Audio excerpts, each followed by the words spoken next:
এই যে লোকটিকে দেখতে পাচ্ছেন সে কোনো সাধারণ মানুষ ছিল না। লোকটি ছিল একজন ভাড়াটে খুনি। তবে একদিন সে এমন একটি কাজ করে বসে যার জন্য সে মৃত্যুর দোরগোড়ায় পৌঁছে যায়। সে আসলে একজন আর্টিস্টকে খুন করেছিল। এই আর্টিস্ট আসলে বাচ্চাদের জন্য খেলনা তৈরি করত, কিন্তু সেই খেলনাগুলোর মধ্যে ছিল অন্য কিছু। লোকটি খুন করার পর তার হোটেলে গিয়ে ওঠার সঙ্গে সঙ্গেই তার সঙ্গে ঘটতে থাকে একের পর এক অদ্ভুত ঘটনা। মধ্যরাতে দেখতে পায় তার রুমে অসংখ্য পুতুল এসে তার উপরে অ্যাটাক করে দিয়েছে।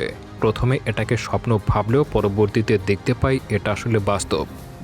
মুভির শুরুটা হয় একজন ক্রিমিনালকে দেখিয়ে, যার নাম হলো রাঞ্চো। সে নিজের গাড়ি করে বের হয় পরে মরিস নামের একজন লোকের সঙ্গে দেখা করার জন্য। দেখা যায় এই মরিস হলো একজন বিলিয়নিয়ার বিজনেসম্যান, আর তার কোম্পানির কাজ হলো বিভিন্ন ধরনের খেলনা বানানো। আর বাচ্চারা তার কোম্পানির খেলনা পছন্দ করছিল বলে সে দিন দিন আরও বেশি টাকা ইনকাম করেই যাচ্ছিল। আর এদিকে রাঞ্চোকে এই মরিসকে খুন করার জন্যই এখানে পাঠানো হয়েছিল।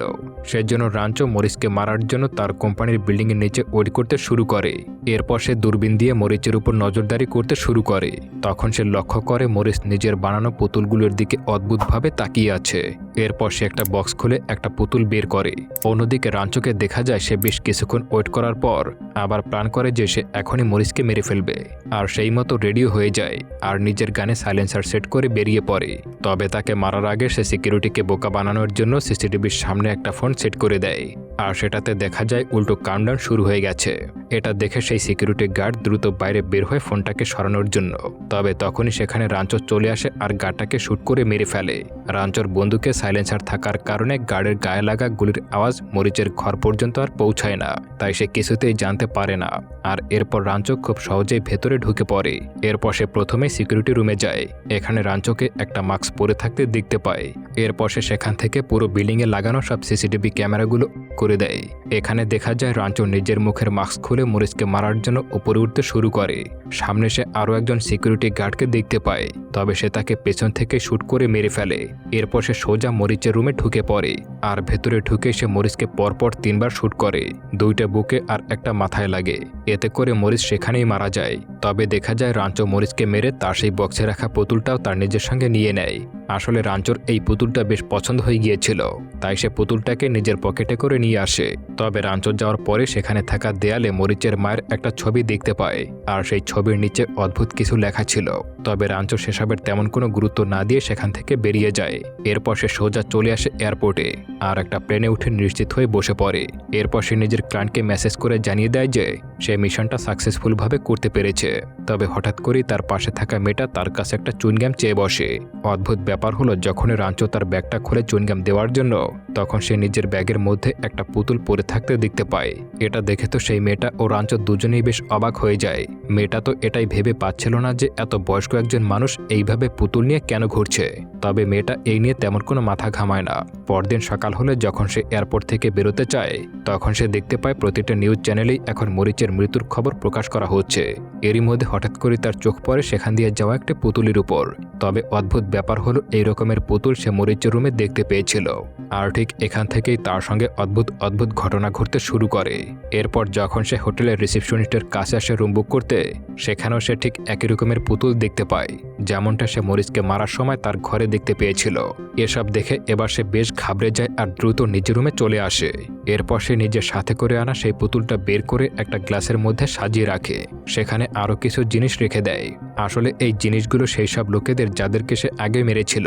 সে প্রতিবার কাউকে মারার পর সেই স্মৃতিগুলো ধরে রাখার জন্যই একটা করে জিনিস তার সাথে করে নিয়ে আসে। আর এতে করে এখন তার কাছে পুতুল, পেন, চশমা, টাকা আরও বেশ কিছু জিনিস জড়ো হয়ে গিয়েছিল। কিছুক্ষণ পর রাঞ্চো ক্লান্ত থাকার কারণে সোফায় কাজ করতে করতে ঘুমিয়ে পড়ে। তবে হঠাৎ মধ্যরাতের দিকে কেউ একজন তার ঘরের কলিং বেল বাজায়, আর সেই আওয়াজে রাঞ্চোর ঘুম ভেঙে যায়। রাঞ্চো তো কিছুতেই বুঝতে পারছিল না যে এত রাতে আবার কে আসলো। সিসি ক্যামেরা চেক করলে দেখতে পায় হোটেলের রিসেপশনিস্ট তার জন্য একটা বড় বক্স নিয়ে এসেছে। তবে এটা দেখে রাঞ্চোর বেশ অদ্ভুত লাগে, তাই সে কিছুতেই এত রাতে দরজাটা খুলতে চাইছিল না। তবে সেই মেয়েটি কিছুক্ষণ দাঁড়িয়ে থাকার পর বক্সটা দরজার সামনে রেখে সেখান থেকে চলে যায়। মেয়েটা যাওয়ার পরে রাঞ্চো দরজা খুলে বাইরে থেকে বক্সটা ভেতরে নিয়ে আসে। রাঞ্চো দেখতে পায় বক্সটার উপরে যে পাঠিয়েছে তার কোনো ডিটেলসই নেই, শুধুমাত্র তার নিজেরই ডিটেলস দেওয়া আছে। তবে অদ্ভুত ব্যাপার হলো, এখানে লেখা সিগনেচারটা হুবহু মরিচের মায়ের দেওয়া সেই দেওয়ালের সিগনেচারের মতোই দেখাচ্ছিল। এটা মনে পড়তেই রাঞ্চো বেশ হতবাক হয়ে যায় এবং সিদ্ধান্ত নেয় যে সে এই বক্সটা ওপেন করবে না, বরং এটাকে ফেলে দেবে। তবে তার মনের মধ্যে বারবার কৌতূহলের জন্ম নিচ্ছিল। তাই শেষমেশ রাঞ্চো একটা চাকু দিয়ে বক্সটাকে খুলে ফেলে আর সেটার মধ্য থেকে একটা টিনের বাক্স দেখতে পায়। আর যখনই সে ওই বক্সটা খোলে তখন সে অবাক হয়ে যায়, কারণ পুরো বক্সটাই ছিল পুতুলে ভর্তি। আর এই বক্সটা এসেছে মরিচের কোম্পানি থেকে। এরপর রাঞ্চো লক্ষ্য করে সেই বক্সের পেছনে লেখা আছে এই বক্সে একটা সারপ্রাইজ আছে। কিন্তু রাঞ্চোর মনে বেশ সন্দেহের জন্ম নেয়। তাই সে বক্সটাকে খুব ভালো করে চেক করতে শুরু করে যে এটাতে আবার কোনো বোমা সেট করা আছে কিনা। তবে চেক করার পর সে বুঝতে পারে যে বক্সটা সত্যি একটা নর্মাল বক্স। এরপর রাঞ্চো ধীরে ধীরে বক্সটা ওপেন করতে শুরু করে। সেখানে সে কতগুলো সৈনিক পুতুল দেখতে পায়। এরপর রাঞ্চো সেগুলো চেক করতে শুরু করে, কিন্তু কিছুতেই কিছু না পেয়ে নিশ্চিত হয়ে সেগুলো ফেলে দিয়ে সেখান থেকে বাথরুমে চলে যায়। তবে কিছুক্ষণ পরই হঠাৎ করে সেই বক্সটা নিজে থেকে নিচে পড়ে যায়। এই আওয়াজ পেয়ে রাঞ্চো দ্রুত সেখানে চলে আসে সেটা দেখার জন্য, কারণ তার একেবারেই স্পষ্ট মনে ছিল যে বক্সটাকে সে মাঝের দিকে রেখেছিল। তবে যখনই রাঞ্চো সেই বক্সটা চেক করতে আসে তখন সে একেবারে হতবাক হয়ে যায়, কারণ সেই বক্সে এখন আর কোনো সৈনিক পুতুল নেই, সবগুলোই উধাও হয়ে গেছে। বক্সটা ছাড়া সেখানে আর কোনো কিছুই খুঁজে পাওয়া যায় না। এরই মধ্যে হঠাৎ ঘরের পরিবেশ কেমন যেন অদ্ভুত হতে শুরু করে। ঘরের পর্দাগুলো উড়তে শুরু করে আর সব লাইটগুলো অন অফ হতে শুরু করে দেয়। এসব দেখে রাঞ্চোর সুইচ চেক করতে গেলে দেখতে পায় লাইটের তারগুলো কেউ একটা কেটে দিয়েছে। এরই মধ্যে হঠাৎ রাঞ্চোর পায়ের মধ্যে কেউ একটা ছুরি ঢুকিয়ে দেয়। রাঞ্চো যন্ত্রণায় বসে চেক করতে গেলে দেখতে পায় সেই পুতুল সৈনিকদের মধ্যে একজন তার পায়ে নিজের অস্ত্র ঢুকিয়ে দিয়েছে। এটা দেখে এবার রাঞ্চোর বিশ্বাস হয়ে যায় যে এই অদ্ভুত কাজগুলোর পেছনে সেই পুতুল সৈনিকেরা রয়েছে। সে দেখার জন্য নিচে তাকাতেই সেই সৈনিকরা তার উপরে ফায়ারিং করতে শুরু করে। যদিও এই ছোট্ট গুলি তার কোনো ক্ষতি করতে পারছিল না, কিন্তু এমন ভুতুড়ে কাণ্ড দেখে সে ভীষণ ভয় পেয়ে গিয়েছিল। তবে হুট করেই একজন সৈনিক রাঞ্চোর উপরে কামান ছুটতে শুরু করে। এতে করে সেটা সোজা এসে রাঞ্চোর পায়ে পড়ে আর সাথে সাথে তার পায়ে আগুন লেগে কিছুটা জায়গা পুড়ে যায়। এসব দেখে এবার রাঞ্চো আরও বেশি ভয় পেয়ে যায়। সে কিছুই বুঝতে পারছিল না যে কিভাবে এদের থেকে নিজেকে বাঁচাবে। আর সে নিজেকে বাঁচাতে দ্রুত সেই রুম থেকে পালিয়ে অন্য রুমে চলে যায়। সে কোনোভাবে বাথরুমে ঢুকে পড়ে, কিন্তু সেই সৈনিকরা পেছন থেকে শুট করেই যাচ্ছিল। রাঞ্চো কোনোভাবে বাথরুমের দরজা লক করে দেয়। এরপর সে লক্ষ্য করে তার পা থেকে রক্ত বেরোচ্ছে, এমনকি তার মুখেও বেশ কিছু ছোট ছোট বুলেট লেগে আছে। এতে রাঞ্চোর ভয়ানক কিছু না হলেও তাকে প্রচণ্ড পেন সহ্য করতে হচ্ছিল। এরপর সে ধীরে ধীরে দরজা খুলে একটা আয়নার সাহায্যে বাইরের পরিস্থিতি চেক করতে শুরু করে। সে দেখতে পায় সৈনিকটা অনবরত ফায়ারিং করেই যাচ্ছিল, সেই সঙ্গে তার লাইটগুলোর উপরে আঘাত করছিল। আর একে একে সব লাইটগুলোই তারা ধ্বংস করে দেয়।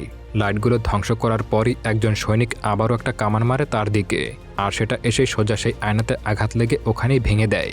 এসবের জন্য এবার রাঞ্চো ভীষণ রেগে যায় আর রুমে গিয়ে নিজের গান বের করে। এরপর কোনোভাবে ফায়ারিং করতে করতে নিজের কিচেনে এসে লুকিয়ে পড়ে। দেখা যায় রাঞ্চো তার কিচেনের মধ্যে একটা রাইফেল লুকিয়ে রেখেছিল। এবার সে নিজের রাইফেলটা বের করে এলোপাথারি ফায়ারিং করতে শুরু করে। আর এই ফায়ারিং দেখে সেখানে থাকা সব পুতুল সৈনিক লুকিয়ে পড়ে। সবকিছু শান্ত হয়ে গেছে দেখে সে দ্রুত এসে সেখানে থাকা সোফাটিকেই উল্টে দেয়। আর তখনই সে সোফার নিচে অনেকগুলো সৈনিকের ডেড বডি দেখতে পায়। আর জীবিত সবাই দ্রুত একটা গাড়িতে উঠে পালানোর চেষ্টা করেই যাচ্ছিল। এসব দেখার পর রাঞ্চো তো ভীষণ অবাক হয়ে যায়। রাঞ্চো একেবারে কাছ থেকে মনোযোগ দিয়ে দেখছিল যে ওরা আসলে কি করছে। তবে দেখা যায় এখনো কিছু সৈনিক তার উপরে ফায়ারিং করে যাচ্ছিল। আর এবার রাঞ্চো রেগে এক একটাকে পায়ের নিচে পিষে মারতে শুরু করে। তবে পালিয়ে যাওয়া সৈনিকদেরকে মারার জন্য শুট করলে দেখা যায় একসাথে অনেকগুলো সৈনিকের ছিটকে দূরে পড়ে আছে। তবে এখানেই শেষ নয়, এরই মধ্যে হঠাৎ করেই সেখানে 3টা আর্মি হেলিকপ্টার এসে হাজির হয়। আর সেগুলো থেকে একের পর এক বোমা রাঞ্চোর দিকে ছুটতে শুরু করে।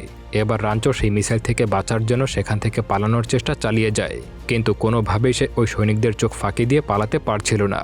আর সৈনিকদের এমন ভয়ানক মিসাইল অ্যাটাক থেকে নিজেকে বাঁচাতে রাঞ্চো আবারও দ্রুত পালিয়ে বাথরুমে গিয়ে লুকিয়ে পড়ে। তবে বাথরুমে এসে যখনই সে আয়নার দিকে দেখতে পায় সে একেবারে অবাক হয়ে যায়, কারণ তার মুখে আর হাতে বেশ বড় বড় আঘাত লেগে গিয়েছিল, এমনকি সেখান থেকে প্রচণ্ড রক্ত বের হচ্ছিল। রাঞ্চো কোনোভাবে সেই ক্ষত জায়গায় অ্যালকোহল লাগিয়ে রক্ত থামানোর চেষ্টা করে, কিন্তু কিছুতেই ব্লিডিং অফ হচ্ছিল না। এরই মধ্যে হঠাৎ করে সৈনিকরা একটা মিসাইল বের করে বাথরুমের দরজা ফুটো করে দেয়। আর সেই ফাঁকা জায়গা দিয়ে একটা আর্মি হেলিকপ্টার ভেতরে ঢুকে পড়ে এবং রাঞ্চোর উপরে অনবরত ফায়ারিং করতে শুরু করে। আর কোনো উপায় না পেয়ে রাঞ্চো দ্রুত একটা বাথরুমের তোয়ালে দিয়ে সেই হেলিকপ্টারটিকে ধরে ফেলে। এরপর সেটাকে পা দিয়ে পিষে একেবারে নষ্ট করে দেয়। তবে তখনও কিছু সৈনিক বেঁচে আছে দেখে সে ওই তোয়ালেতে থাকা সৈনিকদেরকে বাথরুমের মধ্যে ফেলে ফ্লাশ করে দেয়, কিন্তু তাও তারা থামছিল না, ফায়ারিং করেই যাচ্ছিল। এতে রাঞ্চো রেগে কোমরের মধ্যে একটা হেডরার দিয়ে ফ্লাশ করতেই সেখানে শক্ট হতে শুরু করে। এতে করে সেখানে থাকা সব সৈনিকরাই মারা যায়। এরপর সে বের হতে গেলে দেখতে পায় দরজার ওপাশ থেকে একজন তার জন্য একটা নোট পাঠিয়েছে, আর সেটা স্যারেন্ডার করতে বলা হয়। এটা দেখে রাঞ্চো বুঝতেই পারে না যে কি হচ্ছে তার সঙ্গে। সেই সাথে সে এবার ক্লিয়ারলি বুঝে যায় এই সৈনিকরা যুদ্ধ করার পাশাপাশি অনেক বুদ্ধিমানও। তাই রাঞ্চো সেখানে লিখে দেয়, যা ইচ্ছা তাই করো। সেই লেখাটা সে দিতেই যাবে তখনই সে বুঝতে পারে এটা একটা চাল ছিল। তারা আগে থেকে সেখানে মিসাইল রেডি করে বসেছিল, আর চিঠি দিতে আসতেই তারা সেটাকে রাঞ্চোর দিকে ছুড়ে মারে। আর এবার মিসাইলের আঘাতে দরজার সব জায়গায় ফুটো হয়ে যায়। তবে তারা রাঞ্চোকে মারার আগেই কোনোভাবে রাঞ্চো বাথরুমের জানালা দিয়ে পালিয়ে বাইরে বেরিয়ে আসে। তবে সে এখন 14 নম্বর ফ্লোরে রয়েছে, তাই সে এখান থেকে কিছুতেই নিচে লাফ দিতে পারবে না। সেজন্য সে আবারও পাশের ফ্ল্যাটে যাওয়ার চেষ্টা করে। আর ঠিক তখনই সেখানে আর একটা আর্মি হেলিকপ্টার এসে রাঞ্চোর উপরে ফায়ারিং করতে শুরু করে। আর এতে করে রাঞ্চো এবার ব্যালেন্স হারিয়ে প্রায় পড়েই যাচ্ছিল। তবে তার আগে সে তার গান বের করে সেই হেলিকপ্টারের উপরে শ্যুট করে সেটাকে উড়িয়ে দেয়। এরপর সে কোনোভাবে ব্যালকনি পর্যন্ত চলে আসে আর শেষমেশ সে একটা স্বস্তির নিঃশ্বাস নেয়। তবে এদিকে বেঁচে থাকা সৈনিকদেরকে দেখা যায় তারা এখনও থেমে নেই। তারা নিজেদের কামান দিয়ে আবারও চেষ্টা চালিয়ে যায় রাঞ্চোকে মারার জন্য। তাদের প্ল্যান হলো রাঞ্চোকে সামনে পাওয়ার সাথে সাথে শেষ করে দেওয়া। এদিকে রাঞ্চো অনেক ভেবে একটা প্ল্যান করে বসে। সে একটা খেলনা হাঁসের সাহায্যে সৈনিকদের মনোযোগ বিভ্রান্ত করে আর সুযোগ বুঝে একটা ফায়ার এক্সটিংগুইশারের সাহায্যে সৈনিকদের উপরে আক্রমণ করে দেয়। এতে পরিস্থিতি আরও ভয়াবহ হয়ে যায়। তবে হঠাৎ করেই কিছু সৈনিক একটা জিপে করে পেছন থেকে সে রাঞ্চোকে ঘিরে ফেলে আর অনবরত ফায়ারিং করতে শুরু করে। রাঞ্চো নিজেকে বাঁচাতে দ্রুত একটা গ্যাসের বোতলে আগুন লাগিয়ে সেটার সাহায্যে ওই জিপে আগুন লাগিয়ে সৈনিকদেরকে মেরে ফেলে। তবে এখানেই শেষ না, সে এবার রেগে ওই সৈনিকদেরকে ধরে ধরে টুকরে টুকরে করে কাটতে শুরু করে আর পাগলের মতো এক এক করে সবাইকে মারতে শুরু করে। বাকি সৈনিকদেরকে একটা ভারী জিনিস দিয়ে একেবারে ভর্তা বানিয়ে মেরে ফেলে। এবার শেষমেশ সে সব সৈনিকদেরকে একেবারে শেষ করতে পেরেছে। তবে রাঞ্চো কনফার্ম হওয়ার জন্য বক্সে লেখা নম্বরের সঙ্গে সৈনিকদের নম্বর মিলিয়ে দেখতে শুরু করে। চেক করলে রাঞ্চো বুঝতে পারে এখন আর কোনো সৈনিক বেঁচে নেই। তাই সে এবার একটু নিশ্চিত হয়ে বেডরুমে যায় বিশ্রাম নেওয়ার জন্য। তবে এখানেই খেলা শেষ নয়। এখন সবার নিশ্চয়ই মনে আছে বক্সের পেছনে সেই লেখাটার কথা। এদিকে রাঞ্চো যখনই ফ্রেশ হওয়ার জন্য সুইমিং পুলে নামে তখন হঠাৎ করেই কেউ একটা তার হাতের রক কেটে দেওয়ার চেষ্টা করে। কিন্তু রাঞ্চোর হাতের রকটা না কাটলেও তার হাতে বড় ধরনের একটা ক্ষত হয়ে যায়। রাঞ্চো কোনোভাবে সেখান থেকে উপরে বেরিয়ে আসে। উপরে আসতেই সে লক্ষ্য করে তার হাত থেকে অনবরত রক্ত বের হয়েই যাচ্ছে।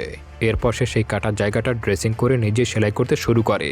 আর শেষমেশ এবার রাঞ্চো ঠিক করে নেয় সে আর কিছুতেই এই ঘরে থাকবে না। সে দ্রুত নিজের রুম থেকে বেরিয়ে যায়। কিন্তু রাঞ্চোর কোনো ধারণাই ছিল না যে তার সেই গোপন শত্রু তার সঙ্গে ইতিমধ্যে এখানে চলে এসেছে।